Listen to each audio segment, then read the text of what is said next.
Hello, I'm Hansa Parchment. You're watching Talawa TV with Crystal Davis. I think the uniqueness of the Reggae Girlz is they embody the national motto of Jamaica, which is out of many one people. So when you look at the entirety of the Jamaica squad, you have dark-skinned girls, mixed-race girls, girls who have black and Asian in them. You also have the homegrown players, so like your Bunny Shaw, your Konya Plummer, your Den Blackwood. So what that means in terms of from a grassroots perspective is girls who are born in Jamaica can look at a Bunny Shaw and hear that authentic accent and say, you know, if Bunny can make it, then so can I. Once you hear that authenticity, that raw Jamaican accent, they should be able to look at a Bunny Shaw who's now our captain to say, if Bunny can do it, especially if you come from the same community, the same parish as her, if she can do it, then so can we. I want to give a big bless up to the Reggae Girlz out there. They ain't believing us. John did. Reggae Girlz, keep winning, keep inspiring. I know you're going to be great out there. World Cup. Sedella Marley, number love. Bless up from DJ Khaled. And I represent for the Reggae Girlz. You know what I mean? Big up on yourself every time. Especially if you're qualifying for the World Cup back to back. You know what I mean? Sedella, big up yourself. One love every time. You know the thing go. Blessing off a flow like a river. Blessing off a flow like a river. What the Reggae Girlz do? Left them name night earth like a queen. Me have to big up the top soccer team. You know Massacre represent. Jamaica supporting it every time. You know the thing go.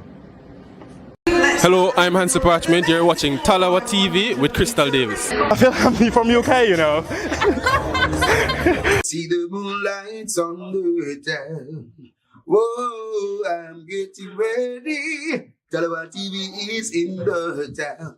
Whoa, I'm getting ready. Got a corner on the telephone. Yeah, this is the Ocean of the Messenger, and you're watching Talawa TV with the host and best Davis. Take it away.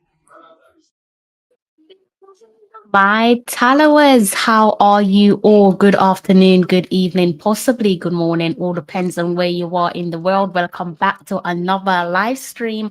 Happy Sunday, guys. Happy Sunday. I hope you're all in good health. If you are out and about, I do hope that you make it home safe and unharmed, because making it through your doors is an underrated blessing, I should say. First in the palace. I like that. First in the palace. I'll let you in. I'll let you in. Good day to yourself. I should say good evening. How are you? You read my mind. You read my mind. Exactly. Exactly. Have some manners. Do you go ahead and hit that like button if you haven't done so already? If you are new to the channel, do go ahead and hit the subscribe button. I realized I was a little bit too close to comfort there with my screen, as if I'm trying to come out and like sit in your living rooms with you. My apologies. I don't know why I was so forward. Okay, so how are we starting things off? I'm going to segue immediately, only because I think it's pretty important that I do so. I do have like subscribers, as you guys already know. I'm very fortunate to have subscribers from like different parts of the world. Most of my subscribers obviously come from Jamaica. And I think next is the States. England, the UK is way down on the list, which is so funny. And I'm guessing that's to just do with the target audience and so on. So yeah, the stateside and just anywhere across the pond, and then some in like South America and so on. So saying that to say, we are firmly into hurricane season, right? So let's go ahead and just brush up on something very quickly before we get into the meat of the matter. I should be able to see this one on the screen there in front of you. And I do want to say, you know, thoughts and prayers to my supporters and non-supporters in Florida. Those of you there are based in Florida, I hope that you are safe and well. I haven't heard from a few of you in the last couple of, I say, week and counting. I hope that doesn't mean something untimely has happened. I do hope that you're all in good health. I do have some additional news there to share with you. I picked this one out just before I came on air with you guys, and the headline does read for itself. You don't want to read it, I'll go ahead and read it for you. New hurricane threatens Florida as it reels from devastation. I won't read the entire report there. I'll just read the main bits as it relates to us. I know some of you are based in the Caribbean and possibly Florida as well, so this one one definitely makes sense to you all in terms of giving you guys a update. It does say a state of emergency has been declared in parts of Florida as hurricane barrels, I should say, towards the already ravaged Gulf Coast. And it does say here, as it relates to previous hurricane, or I should just continue on this particular hurricane here. It does go on to saying the National Hurricane Center confirmed that Milton, currently off the coast of Mexico, has intensified into a Category 1 hurricane and on Sunday and could pose life-threatening hazards for parts of Florida's west coast. Hopefully not. A bit more additional information there to share with you guys. It comes just 10 days after Storm Helen, the deadliest mainland storm since Hurricane Katrina in 2005 tore through the southeast, killing at least 225 people, with hundreds still missing. So it goes without saying, again, I do hope that you guys are in good health there. I do hope that you guys are safe and sound. And it just goes out to your extended family as well. I hope no one is hurt. I hope you guys are safe and sound. You're definitely in my thoughts and prayers, and we will continue to do so. I also hope that this pending hurricane here doesn't make its way to Jamaica. I think in certain parts of Jamaica, you guys are experiencing showers. Hopefully, by the grace of God, it just sticks to showers and doesn't turn into nothing traumatic or out of our control. Well, storms in general is out of our control, isn't it? We can only do our best in terms of staying safe. But I guess what I'm trying to say is I do hope that it doesn't cause any devastation. And yes, that is what I wanted to share with you guys. I know hurricane season does come to an end next month, November, so hopefully we can all pull through. More importantly, you guys there across the pond and in Jamaica and the rest of the Caribbean. So I do have plenty to talk about on tonight's live stream. I'm going to be talking about the Reggae Girlz and the Reggae Boyz playing for their respective clubs. Going to be focusing on a few of our players as it relates to Reggae Boyz and Reggae Girlz. And this one, I was watching a game, I should say not watching, keeping an eye on a game in the early hours of Sunday morning, and it was a game that really grabbed my attention. So I'm talking about women's football there for context, right? And it's a game that is played in Mexico in Liga MX. So we're talking about women's football in Liga MX. We have a few Reggae Girlz who have played and are currently still playing in the top flight of women's football in Mexico. And there was a little Reggae Girlz derby. We're going to touch on the Reggae Girlz derbies there as it relates to each of the clubs. Also talk about the Reggae Boyz playing for their respective clubs, as I've already said. But this particular match there between Chinelu Ashra's Mazatlan and also UNAM, that is the club belonging to Denden Blackwood. That one made me a little bit teary this morning, and I will tell you guys the reason why as I work my way through these clubs. But as it relates to Chinelu Ashra, definitely, as I've said on previous live stream, that is a player I think a lot of us are extremely fond of. If I had my way, if I had any pull power, I would definitely be looking to give her a recall. Reason being, I think someone like a Chinelu Ashra definitely deserves her final dance. If she is going to have a last dance, if she isn't, I should say, part of the future planning of the national setup where the senior women's national team is concerned, to each their own with regards to what the coach might have in mind and so on. To each their own. You can't argue with that. But I think we can all agree that a player like a Chinelu Ashra most certainly is worthy of having her last dance. Goes without saying that she is, without a shadow of a doubt, a trailblazer. She's one of those original players there who laid down the foundation, answered our call when it wasn't fashionable to play for the Reggae Girlz. You know, obviously she was part of the historic first ever World Cup successful qualification cycle way back in 2018, and then subsequently going off to France in 2019. I think it goes without saying as well that from what we know as an outsider looking at a Chinelu Asha, it's quite clear that she is ever the professional. I think she's an example for the next crop of reggae girls and even the young reggae boys as well. I just like to be honest with you, people in general. I think she's an example for all of us. I think she deserves, for what it's worth, for everything that she's given to her country, she definitely deserves to close the curtains on her own terms rather than being made to hang up her boots forcefully. And if I would say, if the Jamaica Football Federation, whoever is in charge of player call-ups, because we don't really know on what's the merit, what merit warrants a call-up. I can't answer that question for you guys. I think it's a little bit political at best. But I will say that if you can call up players who are free agents and players who clearly on the surface of things are physically unfit, then surely you can call up a Chinelu Asha if it is going to be her final dance. It doesn't sit well with me that her last turnout for Jamaica could possibly have been with what they called the B team, a team that was clearly team that someone scrambled and put together as we were trying to qualify for the then Gold Cup qualification. She also played in a friendly as well subsequently after that. I think that friendly was against Chile.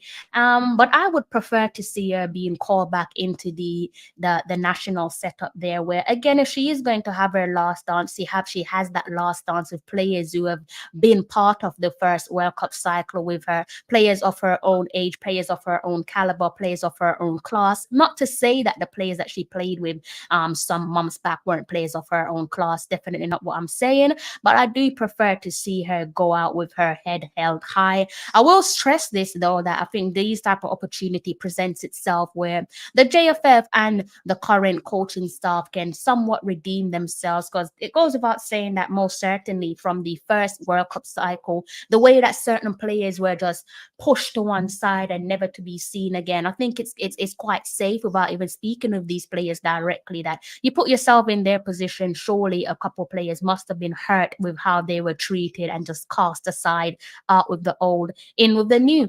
I don't want to see that happen with Chinelu Asha. So hopefully, I don't know if you guys in the comment section have any pull power when it comes to getting players to getting the JFF to call up players. But if you do go ahead and give Chinelu Asha's name a honorable mention. All right. So as with last week's show, I am going to go ahead and start things off with the women's side of the game, and then we're going to slowly segue into the men's side of the game. If you're just tuning in, good evening to yourself. Do go ahead and remember to hit the like button. So I guess we could start things off in the WSL. That's the Women's Super League in England, top tier of women's football. And I guess we could go ahead and look at a couple games there, work our way through before talking about the Reggae Boyz. Yes, we're going to be talking about Boza, going to be talking about Ethan Pinnock, Michael Antonio.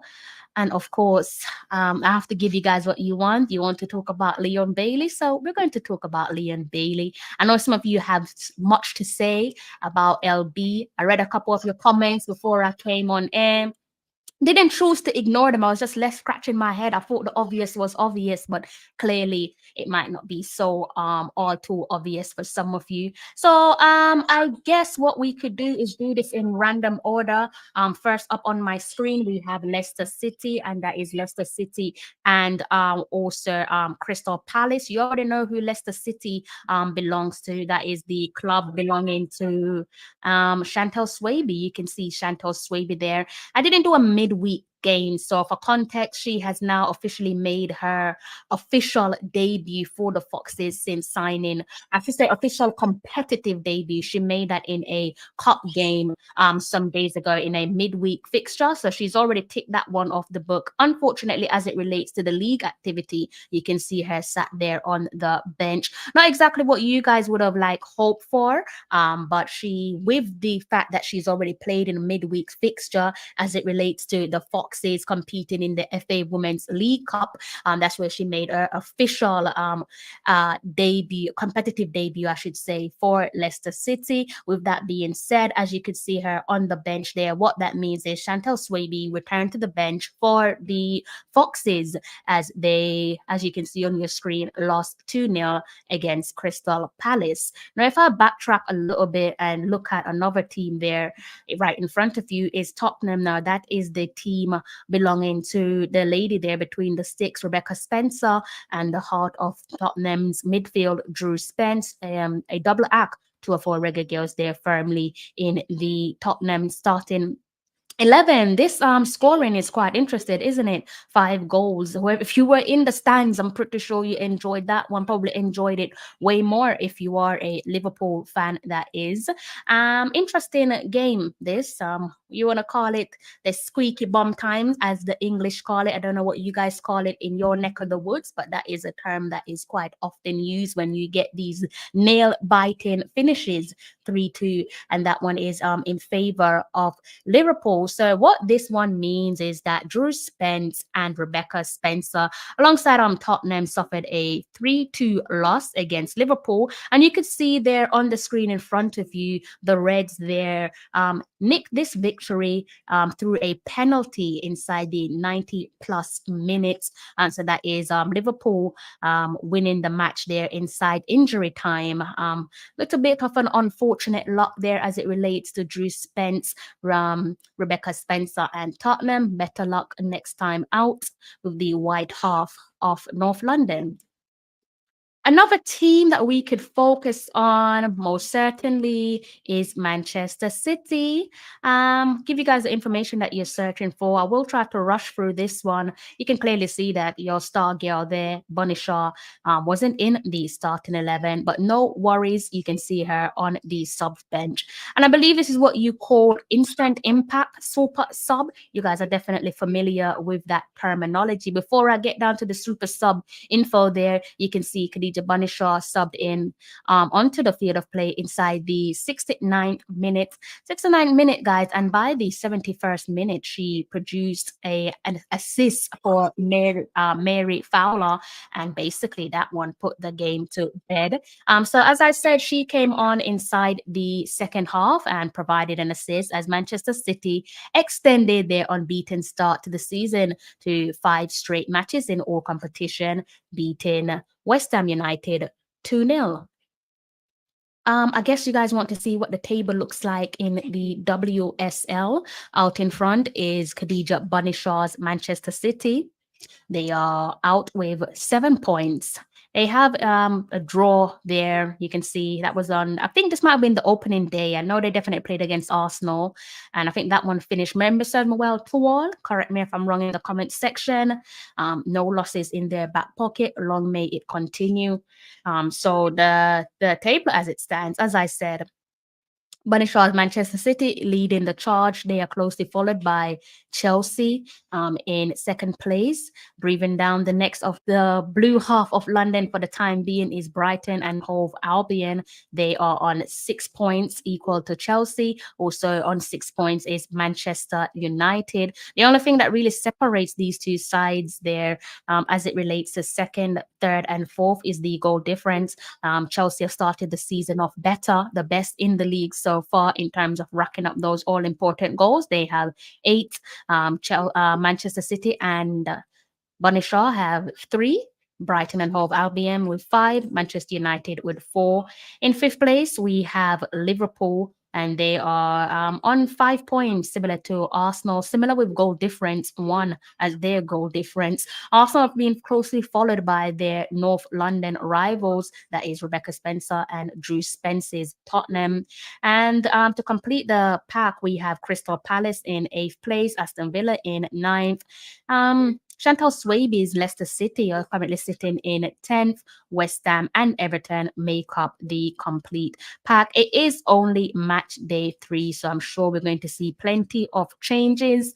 I have said I am expecting Manchester City to win the league. Let me know what you guys think in the comment section. Who do you guys think will win the league? I'm going to say Manchester City. You guys are saying something else, do go ahead and let me know. Now we're going to quickly sidestep and go into the championship. That's the second day of women's football in England. And then after that, we're going to turn our attention to some activity where the Reggae Boys are concerned. I guess we could start off with shall we start off with the 6-goal thriller right in front of you guys? Can you guys see it? Yes, you can. That 6-goal thriller there. This is the club, Charlton. I guess we can say we're supporting Charlton's men and Charlton's women, right? Obvious reason. We've got Charlton women with Atlanta Primus, Charlton men, Karai Anderson, and also Kahim Dixon. Sport for choices, aren't we? Now, the most important information, unfortunately, your girl Atlanta wasn't part of the starting 11. No worries. She did come on inside the second half. And basically, some good news to share with you guys. You can see the scoreline for yourself. I guess you want to see Atlanta coming on. She picked up a yellow card inside the 77th minute. Not what you guys want to hear. At least it's not a red. But she did come onto the field of play inside the 67th minute. And what that means, with what I've said, coupled with what I've said, I should say, is that Atlanta Primus came on inside the second half as Charlton Athletic completed. You can see that Sutherland, the visitors, opened the scoring. They also doubled this. They opened the score inside the 8th minute, doubled the score inside the 24th minute, only to be timely, neatly pegged back by the host. So I give that one another spin there for you guys for context. Atlanta Primus came on inside the second half as Charlton Athletic completed a thrilling 3-all comeback draw against Sutherland. And with that, I am going to remind you all that the Addicts remain top of the table and are currently still unbeaten. We're going to be looking at the table before I move on to the men's side of things. Next club there is Shania Hill's Newcastle United. Not really much to say about this. The scoreline read for itself, doesn't it? Shania Hills there started the game. She was substituted off. And nice and easy, straight down the middle. Durham, the away visitors on this occasion, defeated Shania Hills' Newcastle 1-0. The Reggae Girlz Derby. There's a Reggae Girlz Derby here. There we have it. Reggae Girlz Derby. 6-goal thriller. Who are you guys rooting for? Let me know in the comments section. And just for context here, who are we looking at? We are looking at, let's see, Lloyd-Smith and also Jade Bailey. Jade Bailey there with the arrow pointing down. Started the game. Clearly, that just means that she was substituted off. These things happen, guys. Sometimes, when you're new to a setup, she is new to the Blades, mind you. Jade Bailey, that is, she is new to Sheffield United. But to continue on with what I've said, I'll scroll back up so you guys can see the full-time score. Or better yet, I guess I should check the timeline with you guys, right? So you guys could see what I've already checked for you all. Already know this one. You can see Lexi Lloyd-Smith there open the scoring. She also followed that one up by producing the assist to make it 2-0 within 30 minutes. They closed off that one. Slightly being pegged back on the stroke of half time there by Bristol. By Sheffield United. Almost got my two teams confused there. Reggae Girl playing for each of these sides, but the winning results does read for itself. Just a reminder: Lexi Lloyd-Smith netted the opening goal and also supplied the assist for the second goal as Bristol City secured their first win of the season, defeating Sheffield United 4-2. And as I already stated it to you guys, Jade Bailey did come off. I believe she came off inside the 63rd minute. So let's go ahead and just double check that one for you guys. There you have Jade Bailey coming off inside the 63rd minute. I guess what we can do quickly is just look at this table here for you guys. As I said to you all, Charlton Athletic sit comfortably at the top of the table there, 13 points in their back pocket, 5 games played, 4 wins, 1 draw. Long may it continue. So as with the rest of the teams there, I guess I could just give this one a spin and read out the table as it stands, just in case I should say you guys can't see it.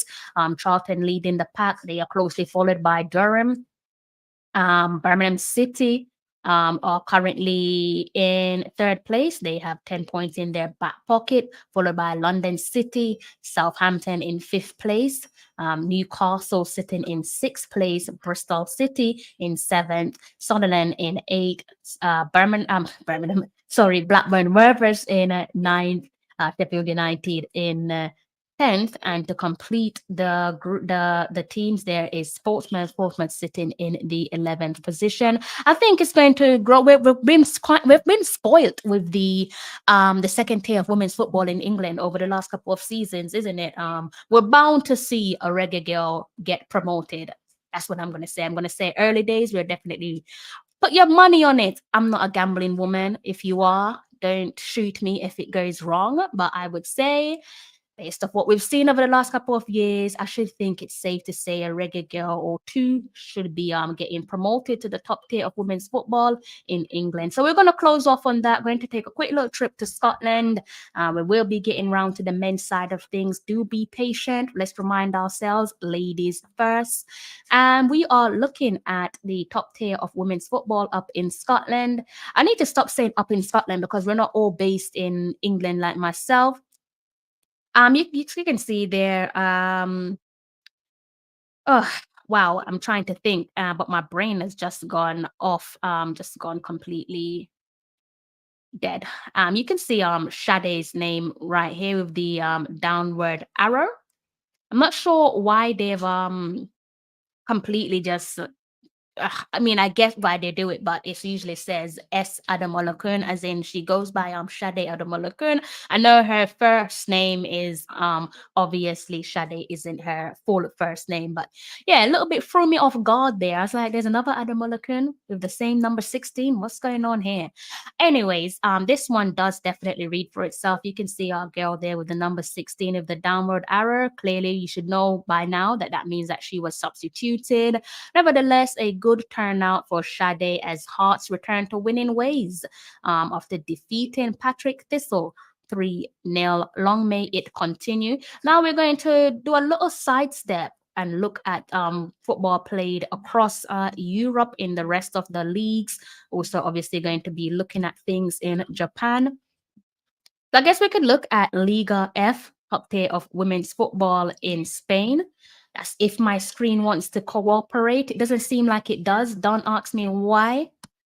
Okay, I think it might have changed your end. Sometimes technology likes to misbehave. It's not within my control. I am trying though. What team should we start off with? I guess the first team in front of me is Espanyol. That is a team there belonging to Trudy Carter. Good results, but more importantly, you want to know if your girl started. So I could go ahead and give you something that you should probably already know based off the string of last games. You can see Trudy Carter there sat on the bench. She came on in the latter stages. They are quite similar to previous occasions. She came on inside the 85th minutes, and by then it was already 2-1. So what that meant is that Trudy Carter came on late inside the second half to help her side Espanyol seal a 2-1 win over their opponents, and with that they have returned back. They've gone back to winning ways. Another team there for us to focus on is Real Betis. That's the club belonging to Tiffany Cameron. Let me just prove to you guys that she didn't start on the night's occasion. Unfortunately, she was on the bench. And for context, I think this one comes down to the fact that she had a little pause as it relates to linking up with her team over the summer. Missed out on preseason to no fault of her own. That one was down to visa issues, having to be halted in Canada before her visa could be sorted out, and then she made her way back to Real Betis. I think she probably arrived, if memory serves me well, some days before the first game of the new season. So as I said, she's missed out on the bulk of preseason. So I think that's probably the reason there why you see her coming off on the from the bench. And more importantly, similar to Trudy Carter, she's coming on inside the latter stages, deep inside the latter stages, inside the 83rd minute to be precise. But I think that is just one of the main reasons I should think. I'm not privy to certain information, but I think that's just down to the fact that it's probably a work in progress, building her up. I don't know. I wouldn't say building confidence up. Sure, she's a confident player, but I think it's maybe Tiffany at the moment playing a little bit of a catch up with her teammates. You're probably wondering what catch up, because they seem to not have their shooting boots on, those who are starting ahead of her. But I think that is probably what the background staff are working on. Nevertheless, this result does read for itself. That is Ria Batiste and Tiffany Cameron unfortunately fell to a 1-0 defeat over, I should say, against Tenerife. Another club, and I'm not going to spend too long speaking about this one with you guys for obvious reasons. This is the club Madrid, not Real Madrid, Madrid CFF. That is the club belonging to Kayla McKenna. Downward arrow, clearly it means she was substituted. And not a pretty reading, is it? That is Kayla McKenna's Madrid. Unfortunately, they suffered a heavy 8-1 defeat against league leaders Barcelona. You can go ahead and look at the league table there. Barcelona out in front, and they're closely followed by Real Madrid, as to be expected of a Madrid club there. Atletico Madrid. Next up, we have Levante, Sociedad, Tenerife, Seville, Athletic Club.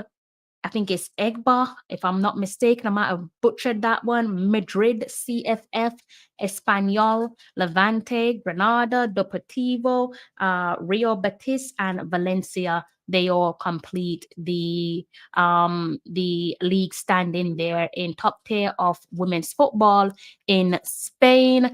Next up, where should we go? Where's my tab taking us? I think we are actually segueing over to probably one of the leagues that you guys are probably more probably like enjoying the most outside of the obvious pick. That is, you guys should be able to see this one in front of you. I hope you can. Don't worry, I got you covered. Fenerbahce, you should be familiar with Fenerbahce. That is the new club there of Konya Plama, and it does make for a pretty reading as these weeks goes by, doesn't it? Long may it continue. You can see there they were the away side there, hosted by their hosts, and they walked away with 3 points in their back pocket, beating the hosts 3-0, and that is Bonova Hitab. And similar to what we've said on last couple of our live stream as it relates to Fenerbahce, that is 5-5 for context. 5 games played, 5 matches won, 0 losses, 0 draws. Maximum points of 15 in their back pocket. Long may it continue. A little sidestep, not much, just a little tiny sidestep, and we are going quickly over to Portugal. Quick little stop in Portugal, nothing long. We are going to be looking at Benfica. That's the club they're belonging to Jody Brown. One thing that irritates me about this, the information for these clubs is sometimes you're not really able to secure the necessary information. Sometimes it does take me longer than expected to look at these games and see what happened. But nevertheless, let's just go ahead and read this one out to you. That is Jody Brown's Benfica. They defeated their opponents 2-0. And with that, quite similar to Fenerbahce and Konya Plama in the sense of 5 games played, 5 wins, 0 draws, 0 losses, maximum points of 15 firmly in their back pockets. Long may it continue. Where else? I'm slowly approaching the men's side of the thing because I can see my tabs changing. But before it does so, I'm going to take a quick little trip to Japan. We're going to be going to the Wii League. Things are looking up on where the Wii League is concerned. I did say that Inak Kobe and also Vian Samson are rising it up, and they continue to do so. You can see Kobe, that is the club there belonging to Vian Samson, and they secured a victory, 3-2 winners on yesterday's occasion. And it does make for a pretty reading when you look at where they were in the league table some weeks ago.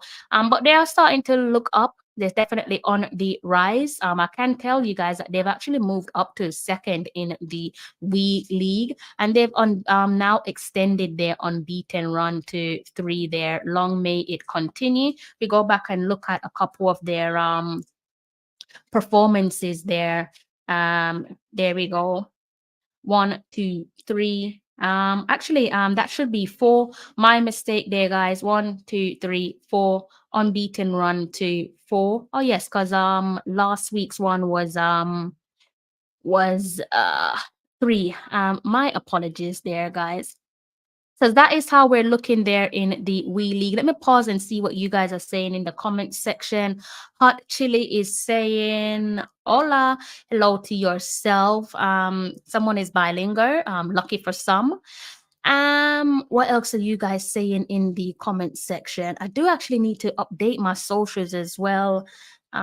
Big up yourself. Let me see what you guys are saying there in the comment section. DNA Football, big up yourself. I hope that you are well. I hope you're well. So yes, going back over to Inak Kobe there. So as I was saying, sorry for the confusion there, guys. They've extended their unbeaten run to 5. Last week they extended it to 4. One of the games that they managed to extend it to 4 to was a team called Jeff United. That is the former club of Vian Samson. So in all, they've gone ahead and just extended that to 5 games. Long may it continue. So yeah, count that there for you guys. 1, 2, 3, 4, 5. Okay, next up, where are we going? Where's my tab? My tab. Ah, yes, I can't forget. Definitely can't forget. This is probably the game that made me smile the hardest this weekend as it relates to our Reggae Girlz. I've already touched on Chinelu Asha, but this game here definitely made me smile. I don't think it have the goal scorers, which is very annoying. Another thing again that frustrates me about following women's football. But goal scorer for UNAM, that's the club that's the club they're belonging to. Dendon Blackwood. Dendon actually pulled one back, leveled the scoring. But on today's occasion, as I said, this game was brought to us in the early hours of the morning. Early hours of the morning for myself. I don't know about you guys, but definitely early hours of the morning for myself. And it's a game that I am definitely pleased about in terms of the history between these two. I don't usually have my favorites or team that I want to see win when it's Reggae Girl versus Reggae Girl. I usually don't care, just as long as no one gets hurt. But on this occasion, I was definitely rooting for Mazatlan and Chinelu Asha, only because nothing to do with favoritism, but only because UNAM, the club again belonging to Denden Blackwood, they have been using Mazatlan as their beating stick, right? They have been battering them for fun. And for context, their Mazatlan, in terms of their women's team, they actually came about some 4+ years ago. That's when they were founded. And since then, they have this would have been their what do you want to call it, 9th encounter. This particular game, it would have been their 9th encounter, and this is the first time since then where they've managed to get the better of their opponents and secure the all-important win, beating them 2-1. Gripping game there towards the end.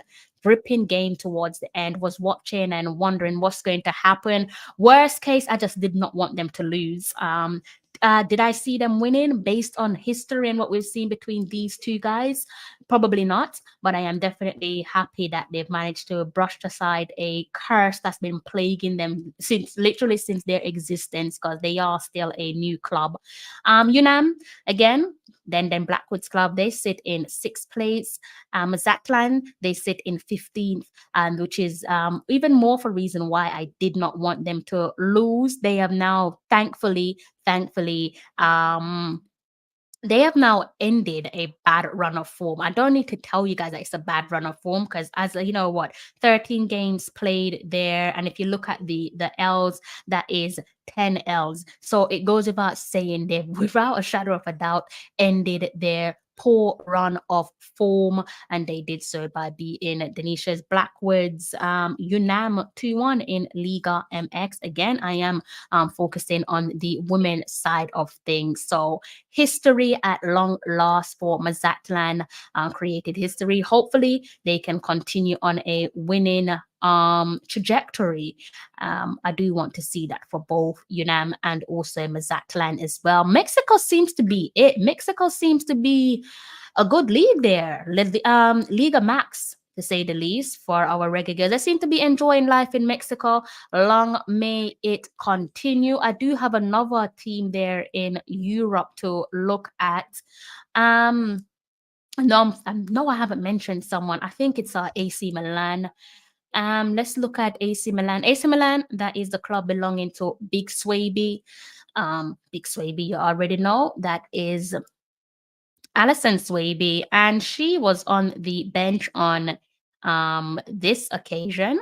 But no big deal. Her team, AC Milan or Milan, they secured an all-important 1-0 victory over Napoli. Now I'm going to be sidestepping and looking at the men's side of the game. Gunners Boss, good night to yourself, Gunners Boss. I hope you are in good health. I hope you guys in the comment section have done the decent thing to do, which is to kindly hit that like button.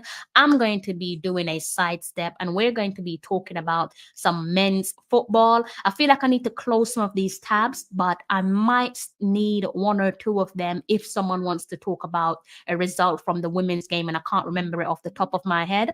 I might need to give this one another spin. So I guess we can start in the championship. I actually should have started in League One, the championship, and then go to the Premier League. But for some reason, I'm being a little bit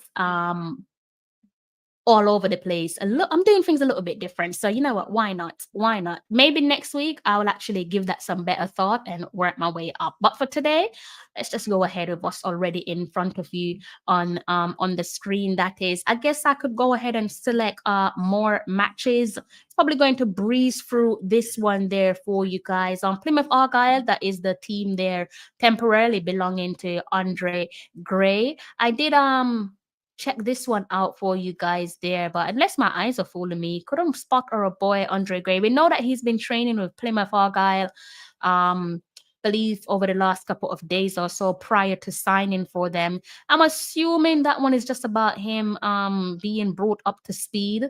I don't think it's nothing alarming. If there was anything alarming, they wouldn't have signed him, because he is coming in to temporarily replace their striker, Mohammed, there, who is on a long-term injury.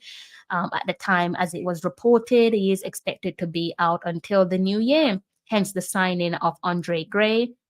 So again, let me go back to more matches. First team that I guess we can focus on is should we go Hull City? Let's go look at Hull City. What month is it? We're in October. No, we don't need to look at Hull City. That is giving me old, outdated results. Bear with me there, guys. So my screen is playing games on with me. Okay, this looks more like it should be match day 9 that I'm searching for. What day is it? It's the 7th of October now. So yeah, okay, yeah, this looks more like it. So Hull City, if I haven't said it already, can't remember if I did. I've said so much. That is the club belonging to KC Palmer. Not the reading that you guys would have liked. You can see KC Palmer there sat on the bench. Unfortunately, his side, Hull City, suffered a 4-0 defeat. And this is all action there in the championship. I'm not sure why it's doing this. Why is it giving me fixtures all the way from September? It's just making it a little bit confusing for myself.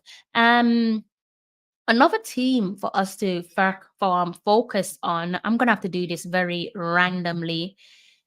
Let's go to Oxford and Portsmouth. Oxford United, that's the club belonging to Greg Lee. You can see Greg Lee there. I believe he was on the bench, if I'm not mistaken. Yes, came onto the field of play from the bench. You could see the upward arrow there, because I can go ahead and see when he came into the match. For you guys' sake, at least you can see there he came onto the field of play pretty much after, I should say, at the start of the second 45. Important introduction there. His team had to come from behind. You could see Portsmouth, the host, they opened the scoring inside the 58th minutes, with Greg Lee's Oxford United pegging them back inside the 72 minutes to ensure that the points were shared. I just hope that League One and the Premier League don't do this to me, because I have to be careful with the fixture I bring up with you guys. I don't want to give you guys the wrong information. So let's just be patient with me so I can select the appropriate fixture. Who else do we need to look at? We already know about Luton Town. We've got our boy Amari Bell there, still absent due to injury. I already touched on that a few weeks ago, so we don't really need to look at that game. I'm trying to do things off the top of my head. I'm also looking for Sheffield Wednesday. There they are, Sheffield Wednesday. That is the club belonging to two of our Reggae Boys, Deshaun Bernard and also Jamal Lowe. So in terms of starting 11, you got your boy Deshaun Bernard. He was on a suspension for a red card, but he did play a midweek fixture for the Owls, and that meant that the suspension was lifted, served his suspension, and he is still in the starting 11. There you can see Deshaun Bernard with the number 5 jersey, and you can see the man down the middle of your screen there, Jamal Lowe, and good reading. And Coventry, before I forget, that is the club belonging to Joel Latibade. So that's what you call a Reggae Boyz matchup. Reggae Boy playing for each of these clubs.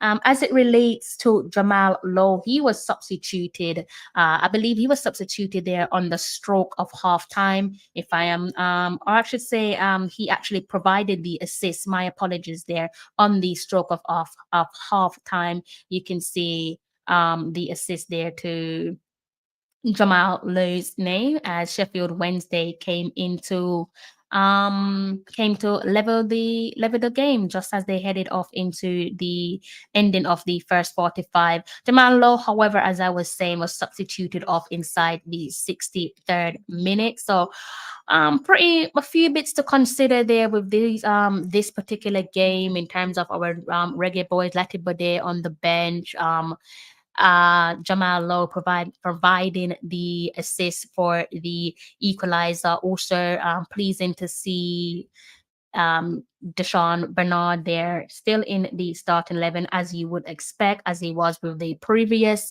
match. And they managed to secure the all-important 2-1 win. So long may it continue. I wouldn't like to say long may it continue for Coventry. Hopefully they can bounce back after the international break. Who else am I supposed to touch on with you guys? I think I need to go over to League One if memory served me well.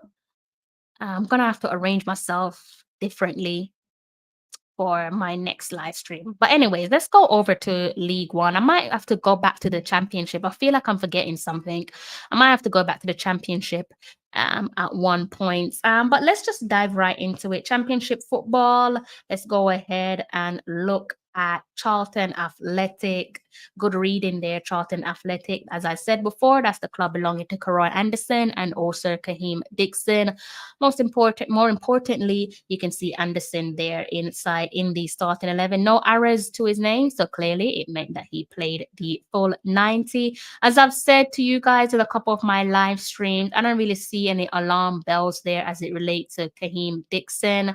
I trust that the backroom staff know what they're doing, and it's a matter of when, not if, in terms of seeing Dixon as a regular in the starting 11, hopefully, if God has anything to do with it. So on Saturday's occasion, as I've said, Karoy Anderson and Charlton Athletic secured an all-important 1-0 victory over Birmingham. There's another team in League One. I do not want to forget. Let's see, Barnsley. Barnsley, that's the club belonging to John Russell. So let's go and look at Barnsley. If I need to make sure I get the right game up for you guys though, so do be patient with me. Barnsley. Why can't I see Barnsley? Uh, where is Barnsley on here? Maybe you guys can see it and I can't. Where is Barnsley? Ah, no. You know what? No, I'm not doing this to myself. Let's just go ahead and just stand for Barnsley and talk about Barnsley differently. I am not going to do that to myself. Wait, let's see if I can find Barnsley.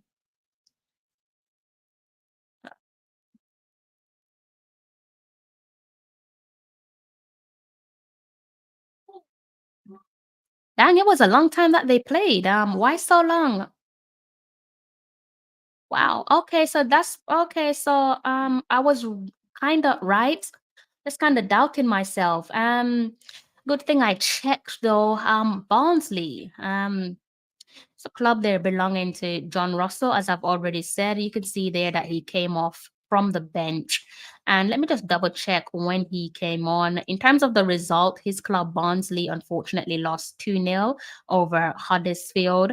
He did come on to the field of play inside the latter stages of the second half. To be specific, he came on inside the 87th minute. Not what you guys would have liked, but it is what it is. Um, Another team that I guess I could search for. I'm thinking maybe you guys want to know the results for this one as well. Actually I've already given you guys that result. Yeah. I was thinking of talking about Verdadon. Let me just bring it up because we've already spoken about them. Verdadon, that's the club belonging to Dexter Lambakisa on a temporary basis. You guys should be able to see that one on the screen in front of you. We've already spoken about Verdadon. Yeah, so this game, as I said, this one was played on the 5th of October. Did we speak about this one? No, we did not, because the 5th of October was only on Saturday. So ignore what I've said. No, we have not spoken about it. So as I said to you guys, Verdadon, that is the club they're belonging to. Dexter Lambakisa, there he is. He watched on from the bench as his club, 10 men. Verdadon. They had to dig deep with this one. You can see there that their player saw red inside the 89th minute, so they had to cling on. They opened the scoring inside the 40th minute, and they had to do all that they can to ensure that Sion, their opponents, didn't steal maximum points from them. So they settled for a 1-1 draw, having played the bulk of that game there with 10 men. So I am going to go ahead and do another segue and talk about some Premier League football. Let's go ahead and see if I can bring up some Premier League football for you guys. Probably I don't know, the best part of the show for some of you. I don't know. I'm going to be turning my attention to the comment section soon. I can't currently see you guys in the comment section because I'm looking at this screen in front of me, and I hope you guys can see it. If not, you just have to trust me with what I am about to share with you guys. So who's the first club that we should talk about as it relates to our Reggae Boyz? Let's go ahead and click on more matches. Let me give this a quick little scan and see who we should talk about first. It's been a good week, hasn't it? It's been a good little week there. I guess we could go ahead and talk about who should we talk about? Who should we talk about, guys? Should go Ethan Pinnock since it's the first one on the list. Ethan Pinnock and Brentford, 8-goal thriller. This game had me like, I was wondering what the hell is going on. Entertaining game to say the least. If you support Brentford, that is, I mean, it's an unbelievable scoreline, never ending, gripping. I'm imagining if you're in the stands and you support Brentford or maybe even Wolves, you're probably having the time of your life, whilst also being cautiously optimistic, not really sure where this one's going to go. Is it going to pan out? But it was a cracking game. Even more so for our boy Ethan Pinnock. You can see that he netted his goal inside the 45th plus minutes. So I'll go down to Ethan Pinnock's goal and I landed right on it. Just by one little scroll, you can see that Ethan Pinnock scored inside the 45th minute. So basically on the stroke of half time. And 6 goals in 45 minutes of football. I can't tell the last time I saw that in the Premier League. Maybe you guys have to give me a gentle reminder, but I think it it proves just how entertaining of a match this particular game was for the Bees and Wolves. Definitely a cracking game. More importantly for our boy Ethan Pinnock.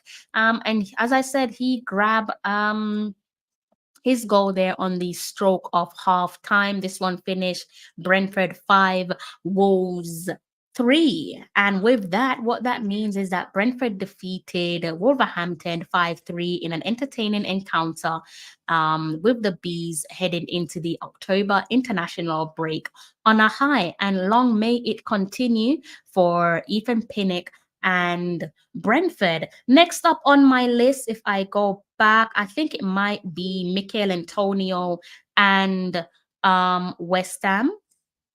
I think it might be Mikel Antonio and West Ham there, guys, based on what I can see. Well, technically, we also have Manchester City and Fulham. I don't know if you guys want me to touch on Manchester City and Fulham. I don't know if you guys are interested in Reece Nelson, but why not? Let's just go ahead and look at the starting 11 there. No Reece Nelson there in the starting 11.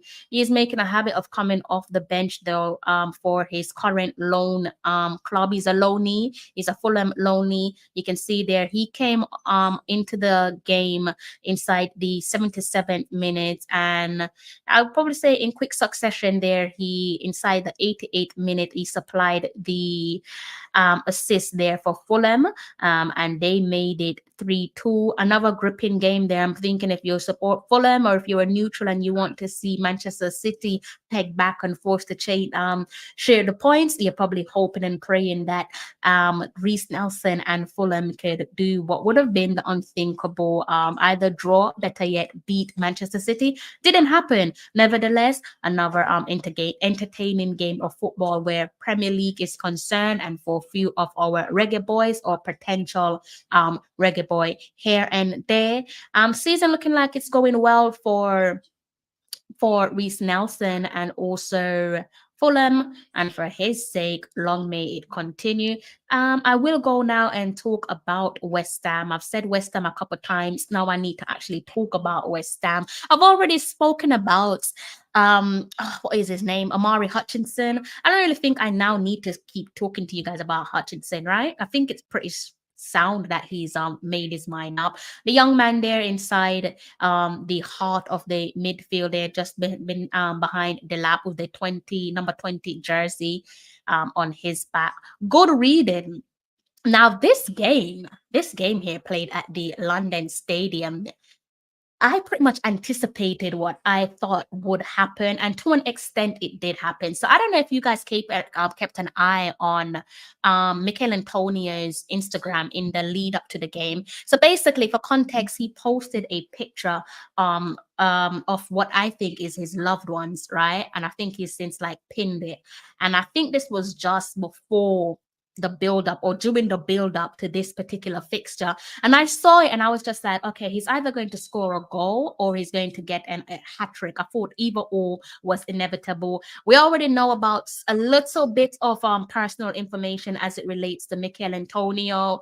He opened up some months back about splitting with his missus. I'm not sure if they managed to, join together as one. It's not really my business to go around figuring it out or chasing for information. I could only work with what's been placed in front of us and what he's already told us in a interview dating back to May.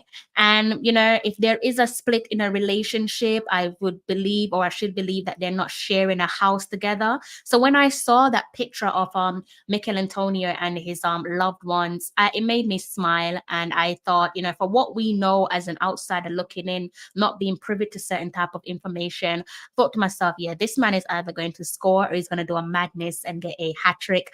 Thankfully, he did score, and I'm assuming he got that burst of energy and excitement because he had his loved ones in the stadium. The fact that he posted them up in the build-up, it looks as if they were at a hotel. So maybe, I don't know, again, like I said, I'm not privy to certain information, but it looked like they might have been at the team's hotel. Again, don't shoot me, don't quote me, I don't know. I can only go with what was in front of me. Nevertheless, I think it's safe to say, on that day's occasion, on Saturday against Ipswich, they were definitely on his mind if we're going to be working with the information in front of us. So with all of that out the way, Michael Antonio there, he scored. This definitely has to be one of the fastest goals scored in the Premier League, and possibly maybe the fastest goal scored at the London Stadium for West Ham United. He did so inside the first minute.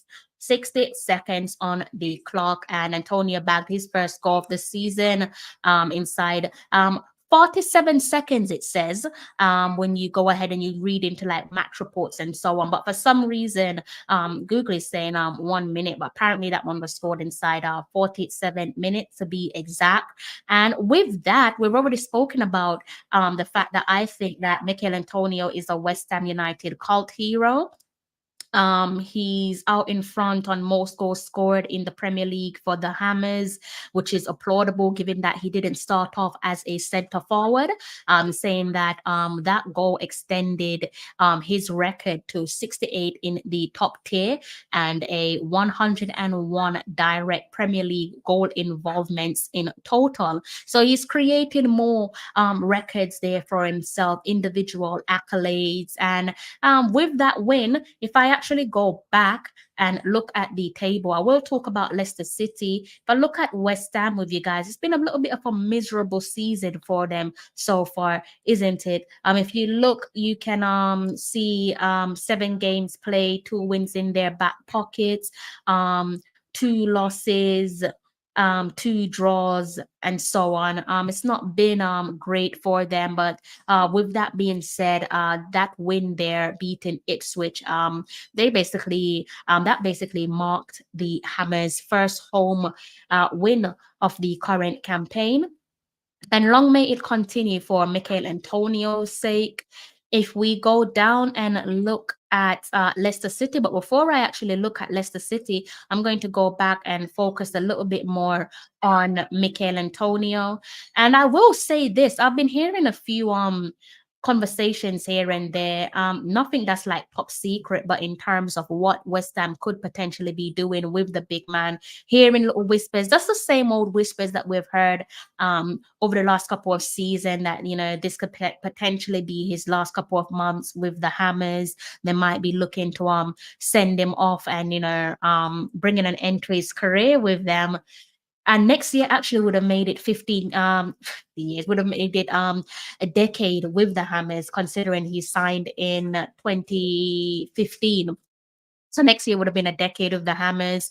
I believe his contract actually expires in the summer of 2025. I think for what it's worth, given his contribution to the club, given for me this cult hero that he has attached to his name, West Ham, they're probably going to be seeking to try and get something out of him in terms of a possible fee. Yes, he is, as of January, the way football works, given that he is now in the final couple of months of his current contract, free to talk to clubs as of January to see where he wants to go, either in January or possibly during the summer. But I think because of his services to West Ham United, his relationship with the club and the fans, I wouldn't be surprised if he gets a contract extension. And sometimes the clubs do contract extension, one because of the relationship between player and club, and also sometimes it could be because if they are going to be losing you, they might want to be making something in return, even if it is a 2 million, 3 million. It's better to make that than to make nothing at all. In terms of Mikel Antonio, though, I think he's been one of those players who have answered multiple questions when asked of him. We've sat here and we've heard time and time again where people have said that West Ham are going to be closing the door on him. And I think time and time again, it's one of those players who we're quite fortunate to know of in terms of the Reggae Boyz, who at times play better when their back is up against the wall. Mikel Antonio is one of them. I think Boza is showing that he's also one of them with his recent club activity where Spartak Moscow is concerned. But in terms of Antonio, over the years, I've seen him hold his own, stand firmly. A couple players since his signing way back in 2015 have been signed to West Ham, and they've not managed to brush him aside. Like players like your Danny Ings, your Haller, Arnautovic, Perez, that is Lucas Perez, and Chikorito. They've all played for West Ham United at some point whilst Mikel Antonio is there. I imagine the idea was probably to have those players replace him, but they've not been successful in that regard. Yes, a couple of the players, I think Danny Ings is the only one that's still there. Your Haller, your Arnautovic, your Perez, your Chikorito, they've since moved on. For some, Haller, I think, is probably the only one that's Sebastian Haller, that is probably the only one that sticks out in terms of possibly going on to bigger and better things of the clubs that he signed for after leaving West Ham United. In terms of the rest of those guys, there could be argued that you'd probably not better off. I don't know about Arnautovic though, because he went to Shanghai. So I don't know if that's a better move for him. Maybe financially it is. In terms of quality of football, I don't know. But I think you get to a certain point in your career where you do have to look at the business side in terms of financial gain and make that decision for yourself and your family. So who knows, for a player like Arnautovic, that was probably the better option. Chikorito, I think it's safe to say he hasn't really stayed at one club for too long since, if we're talking about West Ham, since moving on from West Ham.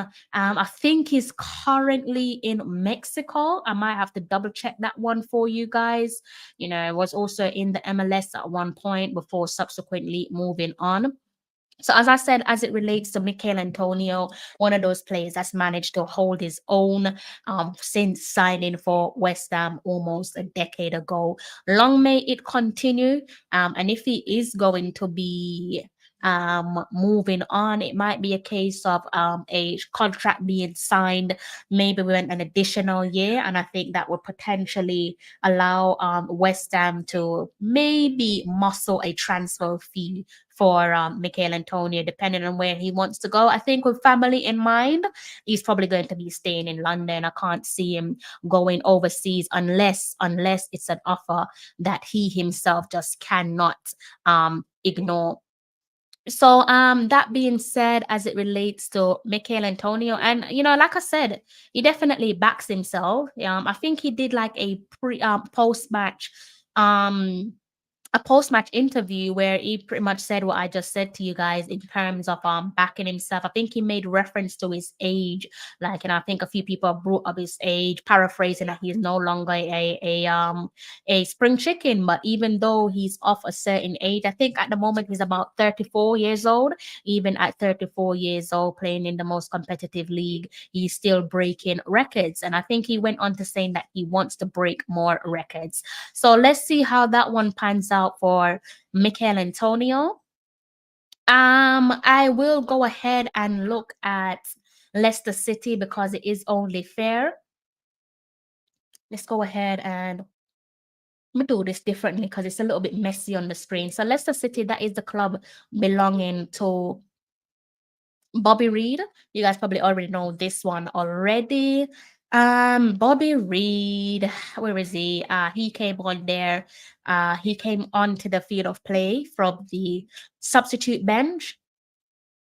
And you can see, I think this was a late sub for Bobby Reid, but let me just check. Yes, it is. He came on inside the 82nd minute.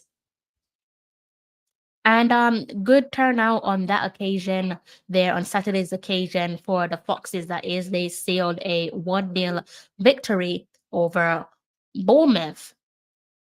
Now I'm trying to figure out where I should go next. I guess we could talk about Boza and we could also talk about Leon Bailey. But before I do that, let's pause and look at the guys in the comments section. Cranky, blessings to yourself. Big up yourself. I hope you are well. I hope you're in good health. If you guys aren't familiar with Cranky's channel, do head over to his channel and hit the like button. And check out his content. Where he'll be talking about the I'm assuming Reggae Girlz and Reggae Boyz. All right. As he sees fit. So do go ahead and keep your eyes on his platform. All right, so I guess now we can go ahead and talk about Leon Bailey. Yes, I did see some of your messages there. I saw some of you sent me messages about Leon Bailey. I'm not really sure what point you guys were trying to prove. I'm still trying to understand the point myself, but I really know what point you guys are trying to prove with the messages that came to me. I'm not sure what I should do with it. So how should we start this one off? Should we start with a little bit of what we already knew heading into the game? Coming back off my last live stream. So let's just go ahead and dive right into it. In the run-up to this clash here, I don't think anyone anticipated a stalemate. I think most people thought that Manchester United would get a humbling result against Aston Villa, and maybe some people slyly wanted their own club to lose just so they could get rid of Eric Ten Hag. But the results, you guys should already know this: Aston Villa 0, Manchester United 0. Now, heading into the game, we already knew where things stood with Leon Bailey and also Liam Bailey and also Aston Villa. I hope I can get it up for you guys. I might have to give this another search. I do apologize. Is this it? Yeah, I think this is the one that we need. Again, so let's just go ahead and look at some of the stuff that Unai Emery said going into this game. I hope it works for you guys because I can see on my screen, but for some reason, okay, there we are. All right, team news. This was the run-up, the build-up into that draw there against Manchester United. So we already heard from Unai Emery. I think I actually spoke about this one with you guys on Friday, right? So heading into the game, we heard from Unai Emery, and this is what he said. Unai labeled Jacob Ramsey and Leon Bailey doubts for the game after they both came off against Bayern Munich. Now, against Bayern Munich, it was kind of mocked. I saw a few of you, not you guys in the comment section, but in the comment section, but a few people mocking the substitution of Leon Bailey because obviously he came off, I believe, inside the 26 minutes for Jacob Ramsey, if I'm not mistaken, and then in the second half he was substituted, and I thought to myself that that was pre-planned based off what we've seen of Leon Bailey's contribution for Aston Villa since making his return from injury. So I thought to myself, based on the repetitive habits of his inclusion, coming on off the bench, starting and so on, he usually over the last string of games have been coming off the substitute bench, or if he starts the game, he does no more than just over 60 minutes. So clearly to me, that was an indication of Unai Emery trying to protect the player, trying to make sure that they don't aggravate his current injuries. So when Unai Emery did this post-match, pre-match update there as it relates to Leon Bailey being an injury doubt, I wasn't too surprised because we already knew that he was injured. He also touched on being more optimistic about Amadou Onana's chances of playing and John McGinn. So as I've already said, as it relates to Leon Bailey and Aston Villa, they do have a host of injuries. They have so many injuries, I can't even remember the list of injuries that they have.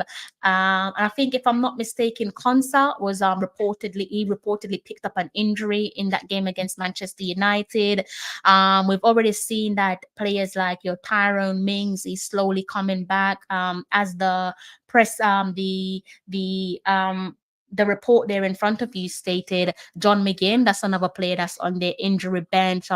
Cash has been injured as well. Onana injured, Ramsey injured, and also our own Leon Bailey. We've seen that he's been on the sideline since the last international window, slowly working his way back for Aston Villa. So I wasn't really surprised of the news there coming from Unai Emery. But what I was surprised about was the reaction to his inclusion, because I'm just wondering, like, I don't know. Like, I trust that my comment section and my subscribers, unless you guys have lied when you created your YouTube account, I do sense that I have a mature audience. And with a mature audience, I'm expecting people to know better.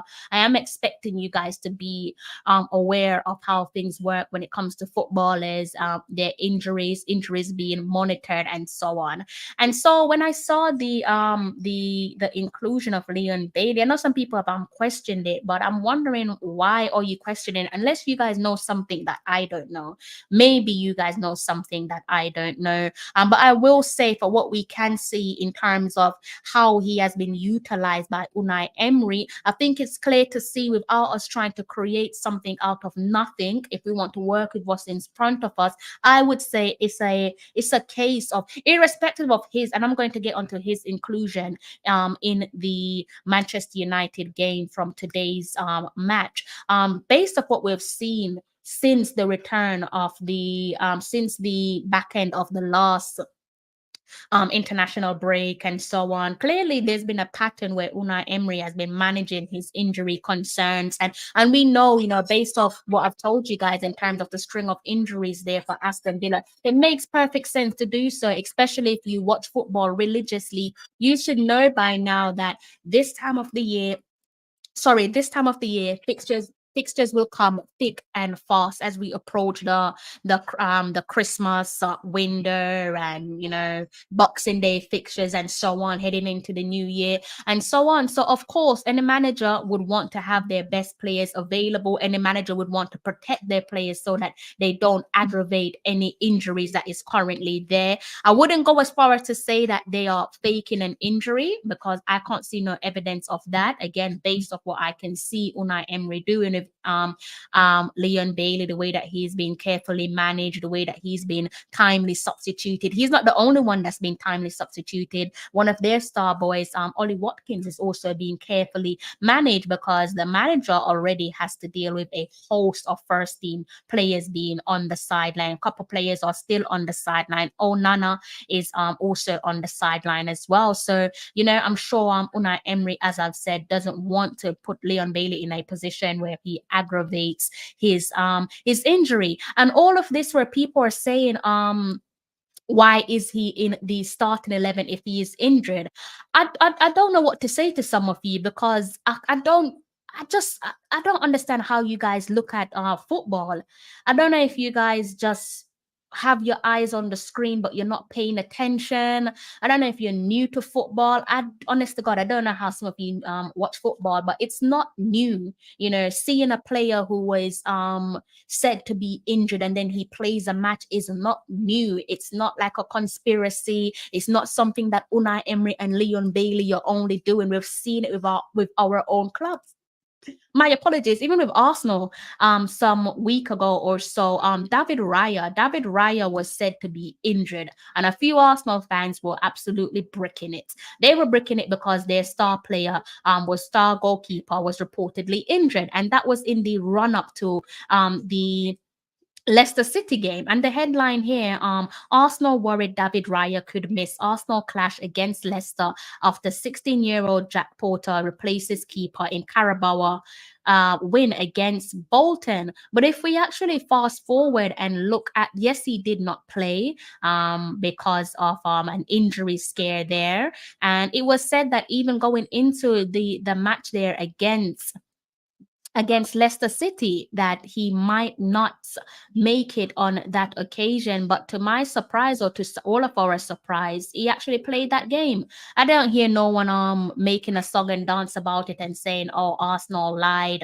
They said he was injured, and then all of a sudden he's now playing." Sometimes it just goes without saying. I'm trying to see if I can bring that fixture up for you guys. I know some of you probably doubt what I'm saying to you.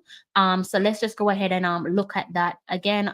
For context, that is, if you look at that game there against Leicester City, where Raya was said to be unavailable. That was a game that Arsenal went on to winning. And as I said, the big scare there was that he's injured and he's not going to be playing. We had people that was tracking him, traditional and new media. They're tracking David Raya, looking if he was with the team at the hotel, the players' hotel that is, didn't see him, and they assumed that that meant that he was injured, and because of the injury, he wouldn't be getting any game time. But I will give people a gentle reminder that just because a player is said to be injured and then he starts in the following game, that doesn't mean that the player isn't injured.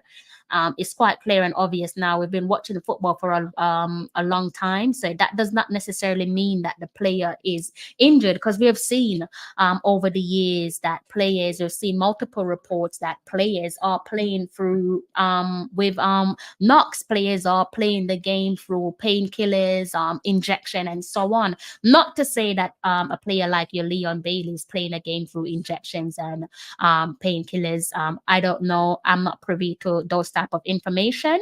But one article that I do remember, and this was a dated article, and I think it does speak volumes. I'll just read the necessary information there for you guys as it relates to players, since some of you, for some reason, don't know that an injured player can take to the field of play and still play. I don't know why that's news to some of you, but seems like it is. It does say here, FIFA's chief medical officer claims that nearly half of international players take painkillers as part of their pre-match routine. And I will go ahead and read out the most important bit there. I won't read the entire article. You guys can go ahead and read this in your own time. But for context, because I do see some people being surprised that Leon Bailey was in the starting 11 for Aston Villa's match against Manchester United, after our gaffer Steve McLaren said that I can't remember what he said about he's basically unavailable, right? To make it all clear, and Unai Emery saying that he would be a doubt. So for some reason that doesn't make sense to people. So I'll go ahead and read this article there, so you guys can maybe find some sense in what you guys believe is nonsense. It does say here, some claim it is a form of legal doping, others that it is an example of excess medication that is putting the long-term health of sportsmen and women at risk. The use of pain-killing drugs and injection taken in advance of major sporting events to mask the effects of injuries has now become so widespread that it is causing alarm. As footballing teams gather in Poland and Ukraine for the opening of Euro 2012 on Friday, FIFA's chief medical officer have warned that anti-inflammatory painkillers are so widely used by players it has reached the level of abuse. And finish it off by saying here, it does say almost 40% of footballers at the 2010 World Cup in South Africa were taking the drugs. And the doctor goes on by saying that he urges football to wake up to the threats. And I also remember very vaguely Suarez, that's probably someone that don't float to your boat, but Suarez also touching on the fact that he has had to play, paraphrasing, with having taken painkillers and also injections. So this whole making a big deal out of something that I think is completely common, whether you guys want to accept it or not, that's entirely down to you guys. But I don't think it's uncommon to see players who are reportedly carrying a knock or carrying an injury in the starting 11. I don't know how you guys see football. I don't know how you guys understand football, but Leon Bailey and Aston Villa is not the first club and player where it has been reported that he's carrying an injury and then he goes on to play in the starting 11. It's not something that is brand new. Stop acting like it is. Stop searching for a story when there isn't a story, and start just do the right thing. Like, stop trying to make something negative out of something positive. I don't know why you guys are so conniving. But yeah, I saw some of you were like asking me about the Leon Bailey. What do I make of the Leon Bailey situation? I'm not really sure what to tell you because, as I've said, I've seen it happen before. I've seen it happen with my club. I've seen it happen with other clubs. Other players have spoken about it, prolific players as well. So it's not uncommon. You ask players who probably play Sunday league or non-league football, and they'll tell you that they play with knocks. Players play with minor injuries all the time. Injured players still do take to the field of play. I don't understand why that's breaking news for some of you.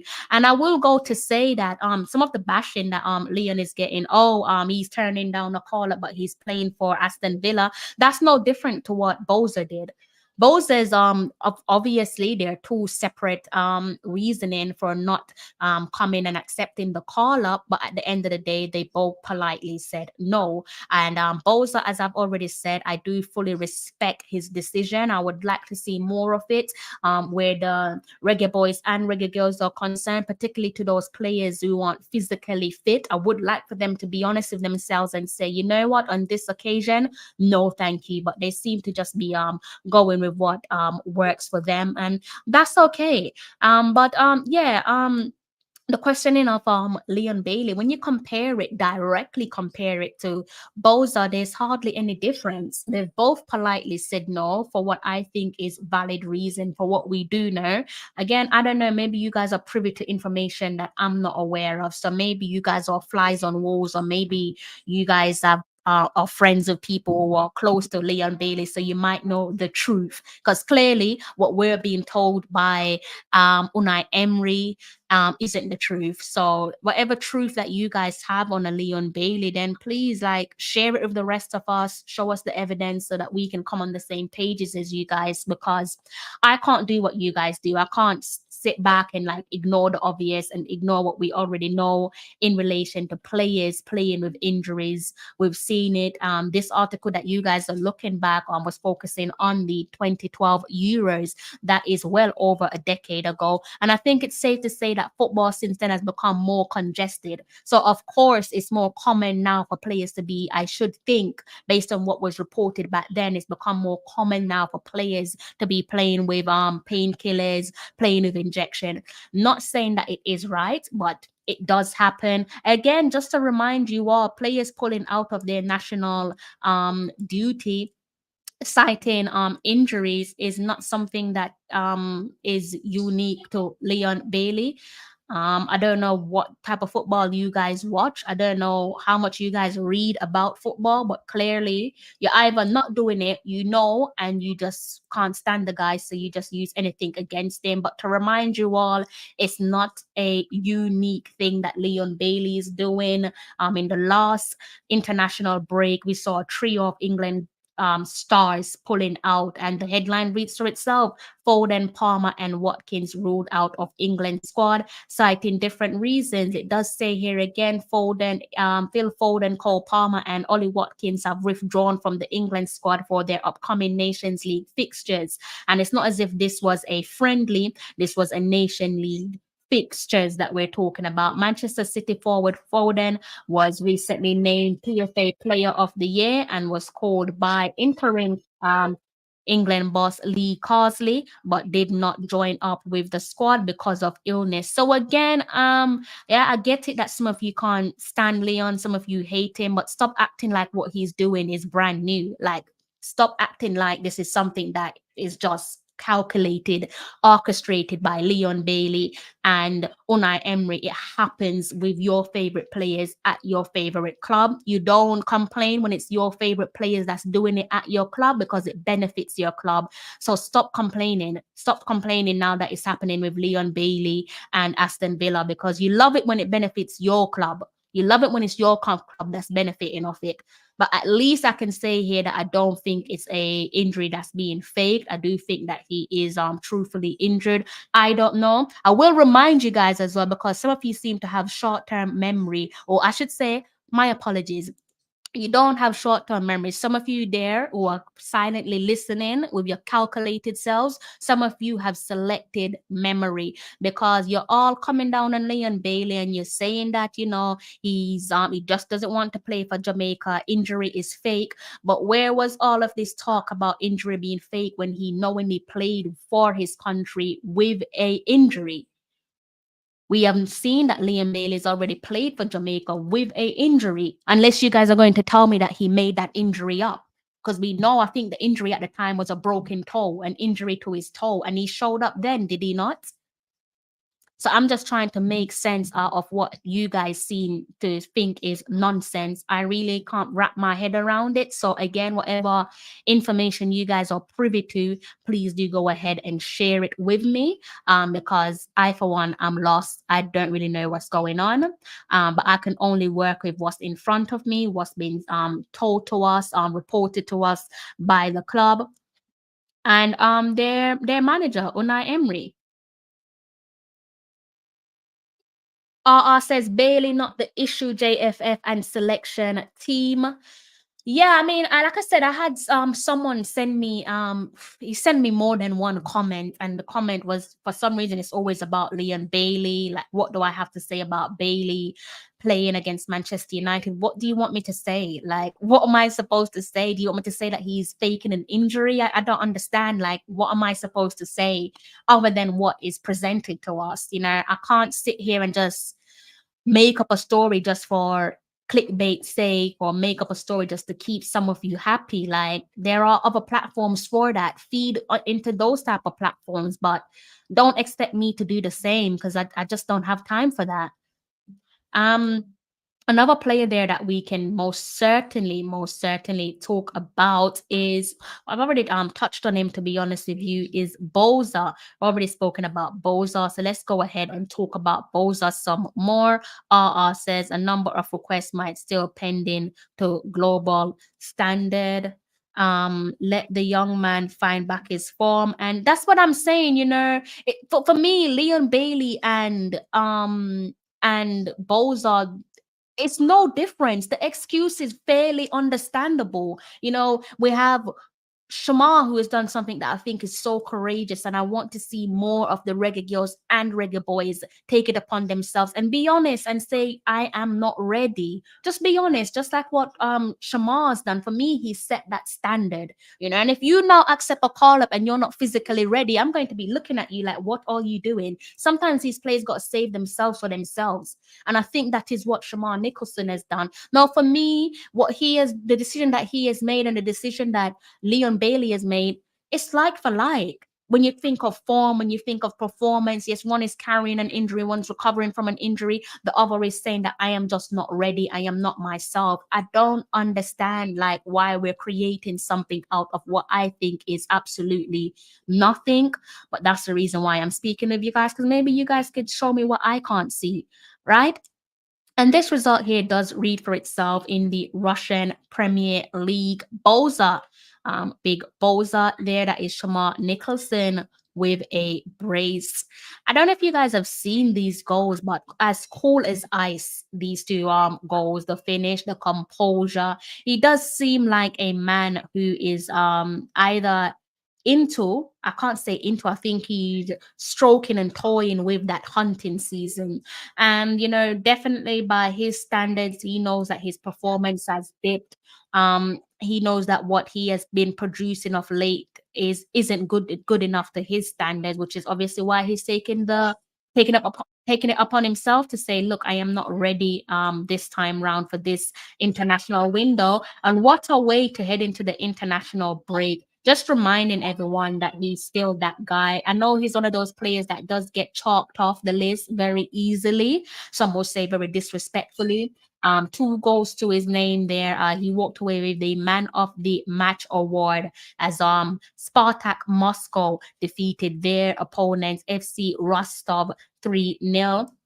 can look at the timeline there for those goals. You can see there that the deadlock was broken inside the 28th minute. You can see Shaman Nicholson doubled the lead, and he shortly followed by a yellow card. And he added to the goal tally to round it off to 3 goals. And they managed to just get the job done inside the first 45. Long may it continue.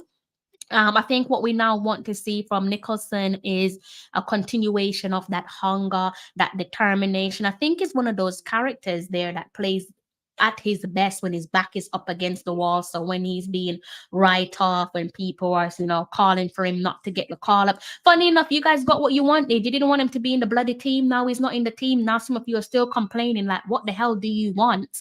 What do you want? Some of you have said that Nicholson isn't good enough, Mikhail isn't good enough, Leon isn't good enough. Well, if they're not good enough, then you shouldn't complain when they're not in the team, because you're getting what you want. I didn't watch the game against Manchester United, so I messaged. I actually DG was doing a live watch along as he usually does, and I pretty much just asked him, like, what's going on for Bailey? How is he playing? Because as I said, didn't watch the game. I do trust his assessment of Leon Bailey. And paraphrasing, he basically said Leon offered nothing. And for me, that is alarming, because we know that Leon tends to play better for Aston Villa than Jamaica. So if someone that I do trust with their observation and analysis of the game, like a deluded Guna, when I asked him, how did Leon play? Just so I can speak back to you guys, he said he did not offer a damn thing. Paraphrasing, offer nothing, right? And I think that's an honest response. So why would you want a player who you guys say don't show up for his team, for his country? Why would you want a player who is clearly injured and out of form to then come and play for the national team? Because it's inevitable that he's not going to produce the goods. If he's not doing it for Aston Villa, how is he going to do it for Jamaica? And also, we have to be fair of ourselves and remind ourselves that he is injured. As I said, I could only work with what's been said to us, and it's been reported that he is injured. There's a clear indication there that the injury is legitimate. Do you really want him to come and play against Nicaragua, where it's been reported that apparently their playing surface is AstroTurf? You really despise the man that much that you want him to jeopardize his playing career? Because are you going to be supporting him financially if he comes and play on a AstroTurf pitch where he could potentially aggravate his injury, where that aggravation could halt his recovery? That recovery could be prolonged. It could be prolonged to the point where Aston Villa might turn around and say, we're frustrated with you. We can't do this no more. We have to sell you. And that could be a step down in terms of his income. Do you despise him that much that you actually want him to go ahead and make that decision? And you don't even want him in the national setup. You don't want Bailey in the national setup. So make up your mind. Some of you are just confused. Like, you don't know what you want. Do you want him in the team or don't you want him in the team? Like, it's like, make up your bloody minds and stop being so confused. RR says mental health is a factor also. It's definitely a factor. It's 100% a factor. But, as I said, I can only work with what's in front of me. It's not the first time. I think I saw somewhere that Kai Havertz have also pulled out of the international break there with Germany. I don't know why that is. Apparently he has an injury. I don't know if people are going to be saying that there is no injury. Yes, we know that there are times where we look at clubs and they pull their players out of international break and we're like, this player isn't injured. We've seen it with clubs in the past where we're saying, yeah, this player is definitely not injured. But I think this is 2 international windows now where it's been reported that the young man is injured. So I think we can just work with what's in front of us. What I don't get and what I will not understand is the shock to say that a player is injured but he's still playing. It's not a news story. Unless you don't read and watch football, it's not a news story. You ask the players there in the Jamaica Premier League if they play with injuries, and they'll tell you yes. You ask players in the women's game, men's game, various levels, have you ever played with injury? Yes. Does your teammates play with injuries? They'll tell you yes. It's not uncommon. It is more common than we know. If anything, we should actually be looking at these clubs and looking at the leagues and asking them what the hell is going on, because players shouldn't have to take painkillers and reportedly, I should say, take painkillers and injections just so they can get onto the field of play. I think one thing I would like to see from these American owners, I want to see them push for us to have bigger squads. I think the time has come. If players are going to be demanded to play more games in different leagues, new leagues being introduced to them at club level and international level in terms of the competition, then increase the squad size. Increase the squad size. I'm not saying I want NFL sizes, but increase the squad size of the clubs, so that the players don't have to rush themselves back, and you don't have to see players with burnouts, and players don't have to rely on drugs to keep them going, because you don't want to be addicted to anything. They say too much of one thing is no good. So I think that's all I have to say as it relates to Boza. He did put up on Instagram, it says, don't count out a warrior. I don't know who he's speaking to. Could be anyone really, but clearly he is listening and he does hear what is being said about him, right? Conrad, big up yourself. Conrad says, big up everyone. So the final couple of minutes, this has been going on for 1 hour and 38 minutes. Fire away with me with your questions. Any questions you guys have, go ahead and fire away. I am going to be closing off relatively soon. And thank you to those of you who have kindly hit the like button. Love and appreciate you guys each and every time. DS Electronics Unlimited, lovely name. Big up Talawa, long time. Big up the chat. Big up yourself as well. I hope you're in good health. So we've spoken about quite a lot, guys. We've spoken about the women's team, the girls playing for their respective clubs. We've spoken about the men's players, the Reggae Boyz that is playing for their respective clubs as well. Decided to talk about Leon Bailey because there's some confusion there, and I know I don't have dense subscribers. I know that for a fact because my audience, I think, is a mature audience. So when you guys choose to be purposely silly, I just have to wonder, is everything okay? I hope everything is okay. I don't want to get a copyright violation, but based on that post there from the Jamaica Football Federation as it relates to Mason Holgate, seems like we've got our boy. Seems like he should be in contention for both of those pending fixtures there where the Nations League is concerned. For context, in the pre-match conference, the gaffer Steve McLaren was anticipating Mason receiving his passport, but maybe he might not play the 2 games due to FIFA clearance. But based on what the Jamaica Football Federation posted up on their social media, seems like we're all good to go. And you should be looking at the Nations League squad announcement. Give this one a spin for those of you who aren't aware of the squad announcement, the players there that were called up. I'll read this one in what I think is the correct order, starting off with goalkeepers, defenders, midfielders, and forwards. Between the 6, we have Andre Blake, Shaquan Davis, and Jamali Waits. In defense, we have Dexter Lambakisa, Deshaun Bernard, Greg Lee, Damian Lowe, John Bell, Richard King, Tavon Gray, Ethan Pinnock, and Mason Holgate. In midfield, we have Casey Palmer, Karoy Anderson, Bobby Reed, Joel Latibade, and Tyrick McGee. And for our forward selection, we have Ronaldo Cephas, Norman Campbell, Michael Antonio, Damari Gray, Kaheem Dixon, and Romario Williams. And that is how we are looking. The fixtures there where the Reggae Boyz are concerned, I don't even know if I can do a live watch along with you guys because I've looked at the time. Nicaragua is a 3 a.m. kickoff UK time. Honduras is a 2 a.m. kickoff. I know I've done late fixtures for you guys. I think what that means is I will have to sleep during the day if I don't have nothing to do, that is. And then give you guys a live stream. I think that might be what I'll have to do. So as I said, my live stream is coming to an end, guys. So do fire away any question that you guys have for me. Let me know. How many more minutes? maybe 2 or so more minutes. So unless you guys don't have nothing to say, if you guys don't have much to say, then I am going to have to love you and leave you. You know how it goes. If you are out and about, I do hope that you make it home safe and unharmed. Speaking of Bailey, there's a newspaper there, Trinidad Guardian. I don't know if you guys can see this. Kingston, Jamaica, Aston Villa winger Leon Bailey's highly anticipated return to the Reggae Boyz lineup has been delayed due to injury. That one was published some 10 hours ago. And you can see a couple of the headlines there. Mason Holgate earns first Jamaica call-up. So that is how we are looking. Next Reggae Girlz game. Reggae Girlz game, we have a match against France that is on the 25th of October. That is the 25th of October. And I can definitely do that one.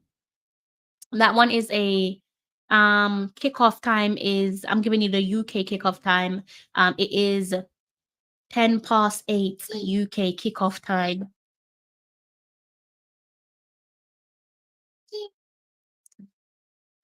Antonio and 10 is at 10 until Ravel come back. Don't know. I don't know if Ravel's ever coming back. I don't know if Ravel's ever going to come back into that national team. That's why you got to be careful when you do certain things, because people will question you. When you make certain silly decisions, people will be asking, is this favoritism? Explain this, explain that. That is how we're looking there, 2 of the games there. So I should think that players are going to be coming into the camp over the next couple of days. Reggae Girlz game need promotion. Yes, I'm glad you said it. I'm glad. I've already said that that's what I expect. The same level of promotion for the Reggae Boyz. I'm expecting that the Reggae Girlz get the same. I'm so glad that you said it, because I've noticed it. There was something you just reminded me of something as well. I'm gonna see if I can go over to their Instagram. Let's see, where are these guys? So very good shout.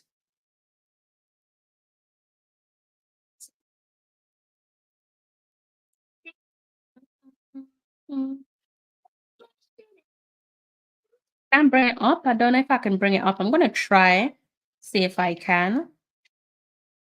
Yeah, okay. So I noticed some 6 days ago, and you guys can try search for this yourself on the England Instagram page. I noticed that they were promoting both the England, the Lions, the 3 Lions, and the Lionesses upcoming fixtures for October. And I thought, I would like to see the JFF do something of that ilk. We know that they keep an eye on the England social Instagram anyways.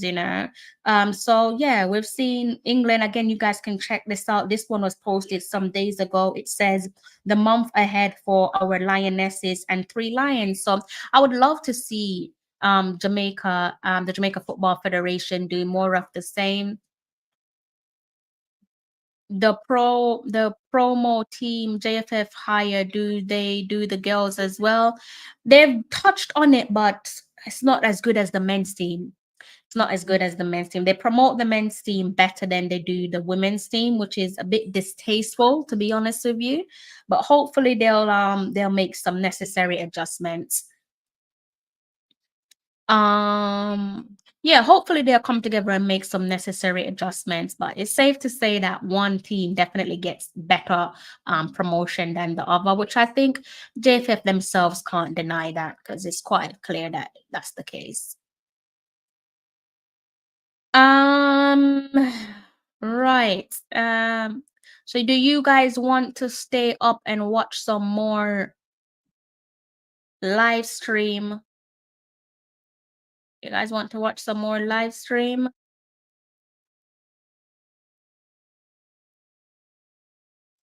All right, let me double check something for you all. Bear with me. Bear with me, guys.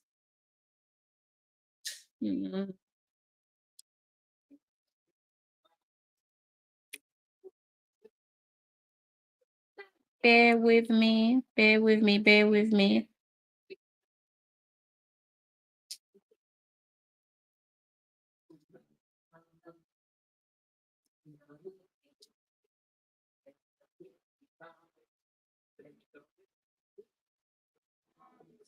I'm just trying to see something for you all. Trying to see who's live to send you over to their channel. I think Unseen is the only one that's live at the moment. He's the only one that's live. I think you've got Ryan going live maybe in the next hour or so, but at the moment it's only Unseen that's live. I'm gonna try something. Hold on. What am I doing? Guess what I could do is let's go and copy this. Uh, let's see if I can keep you guys up. I don't think you guys are tired.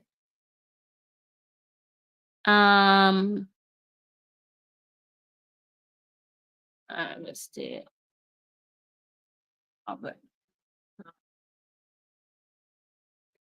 Let me see if I can.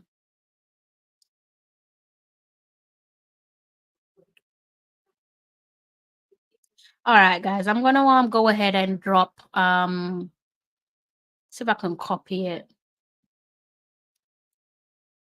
I started off by trying to do it with my phone, but it's not bloody working. So yeah, I am tired. You guys can go over and show Unseen some love.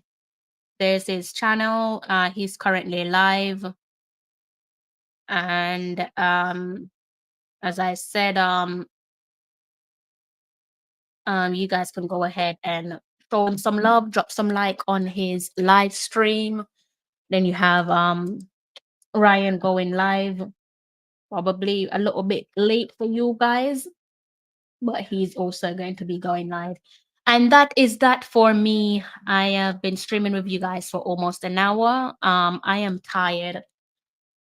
I'm tired, so I'm going to have to love you and leave you now. And thank you guys for rocking with me for the best part of almost an hour. Thank you guys for showing me continuous support. Um Definitely. I also asked you guys in the comment section, what can I do to make myself better and to make the brand better? Some of you just hit the like button. You didn't actually give me no constructive feedback. I'm still waiting on the feedback. Let me know how I can make the product better that I give to you guys so I can improve on myself. I'm sure there's always room for improvements and I do want to get better. So let me know how I can do that and I'll work at it. All right. So yeah, guys, if you're out and about, I do hope that you make it home safe and unharmed. I might not do a live stream tomorrow, but I am aiming to do a live stream on Tuesday. But if something pops up tomorrow, then obviously I'll give you guys a live stream. Danny Dread, big up yourself. Get some guests. Local Jamaican in England. Yeah, I could bring some guests onto the channel. You started with John. Oh, you mean interviews? You want me to do interviews? I thought you meant like random people. I was like, yeah, I could look into doing some interviews again. That John Bond's interview was really good, so I guess I could look into doing more of that. Yeah, we could do that. So yeah, those of you who are making something out of nothing as it relates to Mr. Leon Bailey, just rope it in. Rope it in. It does not make sense. Rope it in. It's tiring. It's tiring and distasteful. Okay? You could do that too. Yeah, if anyone wants to come onto the show, all they gotta do is just let me know. Just as long as they're not like disrespectful towards myself or my other panelists or you guys in the comment section, then no problem. I have no problem sharing the screen with other people. I'm comfortable with doing that. Does not bother me at all. Have us connect with our family in the Queensland. The Kingsland now. the Kingsland now. I am hungry. I'm really hungry. Might have to eat some fruits because I've already brushed my teeth. So I might have to find some fruits to eat. That's the problem with live stream. I feel like doing live streams makes you like extra hungry, and maybe it's just me. Do a show at the bull ring. Why does the bull ring sound familiar? Bull ring. The bull ring. You mean the bull ring in can't be that bull ring that you're talking about. Bull ring in which bull ring are you talking about? Why does that name sound so familiar? That sounds a little bit out my there is a bull ring bull ring. So you say you mean Big Ben. It is now. We are now approaching winter. Outside feels like winter, although I think we're still in autumn, but it definitely feels winter-ish. I don't think I can stand outside Big Ben right now. I don't even know if you can legally do filming outside Big Ben, and I don't even know how great of a content that would be because of the business. You know, depending on the time of year, you also have tourists. So I don't know in terms of how what's the word I'm looking for, whether it can be a case of continuation. Probably not. All right, it seems like it's just me and speaking, so it seems like I'm just going to go not that I mind speaking of but it seems like it's just the both of us chatting away. Oh, sorry, Unseen has ended his live stream. Sorry, guys. I mean, you can still go over there on the link that I gave to you and watch what he uploaded. But yeah, my bad. Let me go back onto my thing and see something. I know the guys aren't live, so sorry. I didn't misinform you guys. He just ended his live stream, so sorry. That was a short one. Yeah, I don't know. I think that's that, guys. I think that is that from me. Now I gotta go and find something to eat.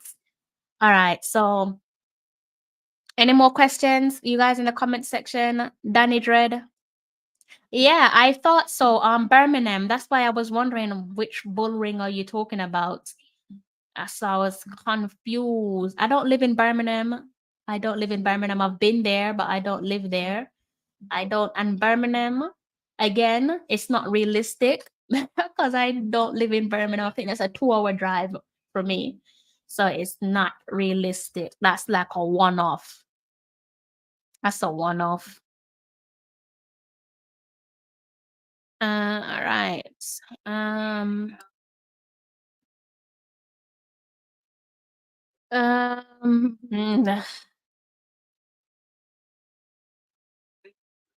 All right, guys. I'm going to have to love you and leave you now. It's almost 2 hours, 1 hour and 55 minutes to be exact.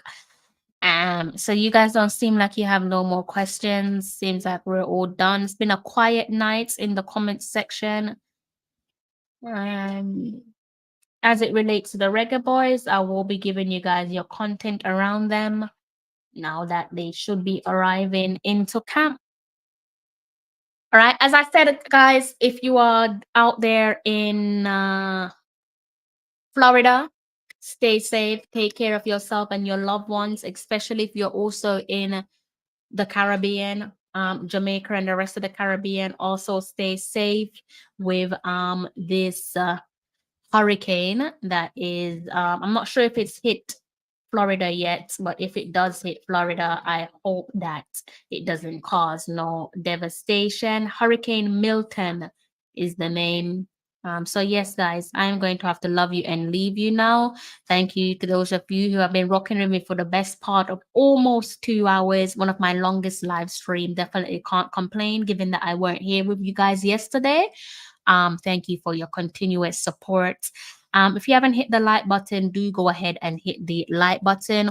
Also, Also, go ahead and hit the subscribe button if you haven't done so already. Thank you for your continuous support. I hope that you guys have a smashing week and you know how it goes. Until next time, take care. I'm John Barnes, and you're watching Talawa TV with Crystal Davis.